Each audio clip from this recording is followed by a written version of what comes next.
On a typical day, there will be a break among those three workshops. Each staff person most days will sign up for only two of the three workshops, and so there'll be one workshop that's a break for the staff and the Gobos, though sometimes we ask the Gobos during that break to volunteer to rotate through the mini spots room also. And then in between those workshops in the morning, there are breaks, a 10-minute break and then a 20-minute break at which everybody's outside, all the staff, all the Gobos, all the campers, and we're just playing games with the campers. From playing Foursquare and Lightning and things like that to just hanging out in the grass with them.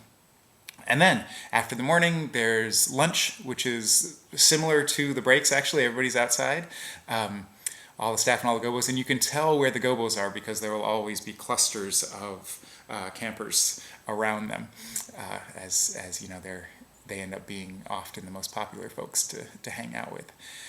And then that's followed by directed free time, which is kind of like recess, basically recess, though we give them options, like some days we'll allow them to keep working on whatever their project was in the art room that day or something like that.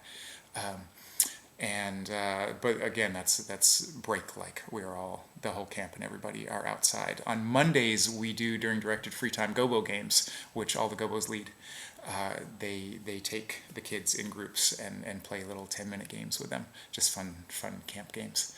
And that is followed by siesta, which is like a downtime for the campers, where it's basically just a quiet time in which they memorize their lines, or they read, or they hang out. Some of them take a quick nap, things like that. And that's a break time for the Gobos. And then the afternoon is rehearsals. And this is where the Gobos are really key. Every camper at camp does a scene that they act in, and Katie will tell you more about the types of scenes later, but basically a short comedy scene that they act in. They do two sets of those. One set that gets performed about halfway through camp, that is just for the rest of the camp to watch, and we keep it kind of low-key so that for the campers that are new at acting, it's not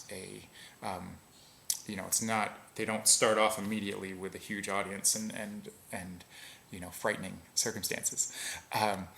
And then the second set, which starts about halfway through camp, they do perform for a huge audience. That's all their parents and family and friends and whoever gets invited to that last show at the end of camp, that last Wednesday night of camp. There's of each session, there's the big show. So each day in the afternoon, they have one scene rehearsal for whichever scene we're working on at that point, and those are almost always with Gobos. It's almost always Gobos directing all those scenes, and then a big musical rehearsal. So some of the Gobos will be helping with the musical rehearsals. That might be 4 of the Gobos that are taken up doing that, but the rest of the Gobos are all directing scenes. So in a typical afternoon, you would have 2 45-minute rehearsals with a break in between, with your group of kids directing them in the scene. And the scenes can be anywhere from 2 people to 8 or 9 people. Bigger scenes are really useful. As you're picking out a scene, Katie will tell you more about this later, but as you're picking out a scene, try for say a 4-person scene, unless you're feeling very bold, in which case try for like a 6 or 7-person scene. Though if doing a few 2-person scenes is okay too. So a Gobo typically will have a younger scene and an older scene. That is a 3rd to 5th grade scene and then a 6th to 8th grade scene, and those are the 2 rehearsals in the afternoon. And we will be doing a lot to try to prep you on on how to direct and how to lead, and we'll be telling you more about orientation in a minute.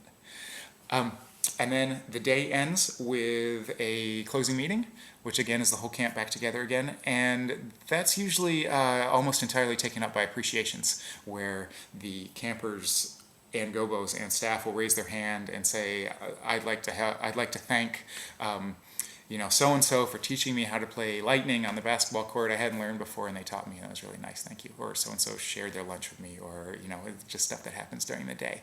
And the Gobos and the staff also do a lot of thank yous, usually to the campers, and the campers do a lot of thank yous to the staff, and it's great. It's a good way to end the day.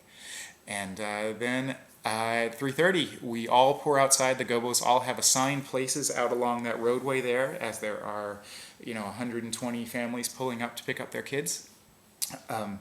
And not standing in the road, of course. They all have assigned places standing along the sidewalk. and they stand there and walk kids to their parents' cars. And then once all the kids are gone, we head back inside.